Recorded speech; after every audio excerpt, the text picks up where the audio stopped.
అన్నాడు. ఇన్ని సంవత్సరాలు పంట నష్టపోయారే, ఒక్కసారైనా 4,000 కోట్ల రూపాయలు పక్కన పెట్టారా? ఒక్కసారైనా దాంట్లో నుంచి రైతులకు డబ్బులు ఇచ్చారా? కనీసం డ్రిప్ వేసుకుందామంటే సబ్సిడీ ఉందా? కనీసం పంట నష్టపోతే పంట నష్టపరిహారం ఉందా? రాజశేఖర రెడ్డి గారు రైతులను ఎలా చూసుకున్నాడు? రుణమాఫీ చేశాడు, రైతులు నెత్తిన పెట్టుకొని చూసుకున్నాడు రాజశేఖర రెడ్డి గారు. వీళ్ళ రాజశేఖర రెడ్డి గారి ఆశయాలను నిలబెట్టేది. రాజశేఖర రెడ్డి గారు బిడ్డల్ని ఎలా చూసుకున్నాడన్నా? గుండెల్లో పెట్టుకుని చూసుకున్నాడు.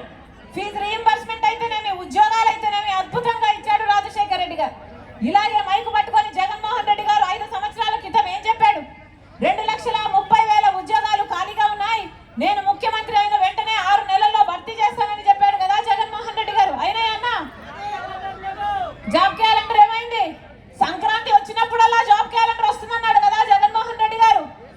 మరి జగన్మోహన్ రెడ్డి గారు ముఖ్యమంత్రి 5 సంక్రాంతులు వచ్చాయి పోయాయి.